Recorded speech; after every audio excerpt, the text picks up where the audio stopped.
ਅੱਛਾ, ਉਹ ਬਿਲਕੁਲ ਸਾਹਮਣੇ ਇੱਕ ਘਰ ਹੈਗਾ 1947 ਤੋਂ ਪਹਿਲੇ ਦਾ ਬਣਿਆ, ਜਿਹਦੇ ਉੱਤੇ ਅੱਜ ਵੀ ਉਸ ਸਿੱਖ ਫੈਮਿਲੀ ਦਾ ਨਾਂ ਲਿਖਿਆ। ਮੈਂ ਜ਼ੂਮ ਕਰਕੇ ਤੁਹਾਨੂੰ ਵਿਖਾਲਣਾ ਅੱਗੇ ਜਾ ਕੇ, ਪਹਿਲਾਂ ਇਹ ਘਰ ਦੇਖ ਲਈਏ। ਇਹ ਵੀ ਜਨਾਬ ਇੱਕ ਘਰ ਜਿਹੜਾ ਕਿ ਹੁਣ ਬੰਦ ਹੋ ਚੁੱਕਿਆ, ਇਹਨੂੰ ਤਾਲਾ ਲੱਗਾ ਏ। ਇਹ ਜ਼ਰਾ ਦੇਖਣਾ ਇਹਦੀ ਮਰਾਬ ਤੇ ਔਰ ਖੂਬਸੂਰਤ ਦੀ ਬਣਾਵਟ। ਇਸ ਤੋਂ ਅੱਗੇ ਜਿਹੜਾ ਘਰ ਮੈਂ ਤੁਹਾਨੂੰ ਕਹਿ ਰਿਹਾ ਸੀ ਨਾ, ਉਹਦੇ ਉੱਤੇ ਨਾਂ ਲਿਖਿਆ, ਉਹ ਅਸੀਂ ਪੜ੍ਹਨਾ ਹੈ ਕਿ ਉਹ ਕਿਹੜੀ ਫੈਮਿਲੀ ਦਾ ਹੋ ਸਕਦਾ ਹੈ। ਇਹ ਤਾਲਾ ਵੱਜਾ, ਇਹ ਤਾਲਾ 1947 ਵਾਲਾ ਨਹੀਂ ਵੱਜਾ ਦਾ, ਬਲਕਿ ਬਾਅਦ ਚ ਵੱਜਾ। ਇਹਦੇ ਵਿੱਚ ਫੈਮਿਲੀ ਰਹਿੰਦੀ ਰਹੀ ਹੈ ਬੜਾ ਅਰਸਾ। ਤੇ ਇਹ ਵੀ ਇੱਕ ਅਮੀਰ ਤਰੀਨ ਹਿੰਦੂ ਫੈਮਿਲੀ ਦਾ ਘਰ ਸੀ, ਔਰ ਇਹਨਾਂ ਦਾ ਸਪੋਰਟਸ ਦਾ ਕਾਰਖਾਨਾ ਸੀ, ਸਪੋਰਟਸ ਦਾ ਕਾਰੋਬਾਰ ਸੀ। ਇਹ ਇਹਨਾਂ ਦੇ ਜਰੋਕੇ ਜਿਹੜੇ ਕਿ ਬੰਦ ਹੋ ਚੁੱਕੇ ਨੇ। ਅਨਕਰੀਬ ਇਹ ਘਰ ਵੀ ਹੋ ਸਕਦਾ ਢਾਹ ਦੇਣ, ਕਿਉਂਕਿ ਇਹਦੀ ਮੁੱਦਤ ਵੀ ਪੂਰੀ ਹੋ ਗਈ ਹੈ, ਹੁਣ ਇੱਥੇ ਕੋਈ ਨਹੀਂ ਰਹਿੰਦਾ। ਤੇ ਉਹ ਸਾਹਮਣੇ ਘਰ ਆ ਗਿਆ, ਇਹ ਜਿਹੜਾ ਇਹਦੇ ਉੱਤੇ ਹੁਣ ਪੜ੍ਹਨੇ ਕੀ ਲਿਖਿਆ ਹੈ, ਫਿਰ ਤੁਸੀਂ ਜ਼ਰਾ ਪਛਾਣਨਾ ਕਿ ਕਿਹਦਾ ਘਰ ਹੋ ਸਕਦਾ ਜਨਾਬ। ਇਹ ਮੈਂ ਜ਼ੂਮ ਕਰਨ ਲੱਗਾ, ਲਿਖਿਆ ਜੀ ਬੀ ਜੇ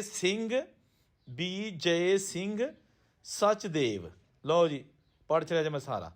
ਹੁਣ ਅੱਗੋਂ ਤੁਹਾਡਾ ਕੰਮ ਹੈ ਕਿ ਲੱਭਣਾ ਕਿ ਸਿਆਲਕੋਟ ਸ਼ਹਿਰ ਦੇ ਵਿੱਚ ਰੇਲਵੇ ਲਾਈਨ ਦੇ ਕੋਲ ਇਹ ਘਰ ਕਿਹਦਾ ਸੀ। ਬੀ ਜੇ ਸਿੰਘ ਸਚਦੇਵ ਸਾਹਿਬ, ਪਤਾ ਨਹੀਂ ਕਿੱਥੇ ਉਹਨਾਂ ਦੀ ਫੈਮਿਲੀ ਹੋਣੀ ਹੈ। ਤੇ ਇਹਦੇ ਵਿੱਚ ਵੀ ਹੈ ਕੋਈ ਹੁਣ ਫੈਕਟਰੀ, ਕੋਈ ਕਾਰਖਾਨਾ ਬਣ ਚੁੱਕਿਆ। ਤੇ ਇੱਕ ਉਹ ਅੱਗੇ ਘਰ ਹੈ। ਇਹ ਜਨਾਬ ਸਾਰਾ ਇਲਾਕਾ ਅੱਜ ਵੀ ਇੱਥੇ ਬਹੁਤ ਸਾਰੇ ਪੁਰਾਣੇ ਘਰ ਮੌਜੂਦ ਨੇ ਜਿਹੜੇ 1947 ਤੋਂ ਪਹਿਲੇ ਦੇ ਬਣਾਏ ਗਏ ਸਨ। ਤੇ ਅੱਜ ਦੋਸਤੋ ਆਜ ਯਾਦਾਂ, ਇਹ ਜਨਾਬ ਹਿੰਦੂ ਸਿੱਖਾਂ ਦਾ ਮਹੱਲਾ ਸਿਆਲਕੋਟ ਸ਼ਹਿਰ, ਪੁਰਾਣਾ ਸਿਆਲਕੋਟ ਸ਼ਹਿਰ, ਤੁਹਾਨੂੰ ਇਹਦੇ ਦਰਸ਼ਨ ਕਰਵਾਏ ਨੇ। ਇਹ ਦੇਖੋ ਜਨਾਬ।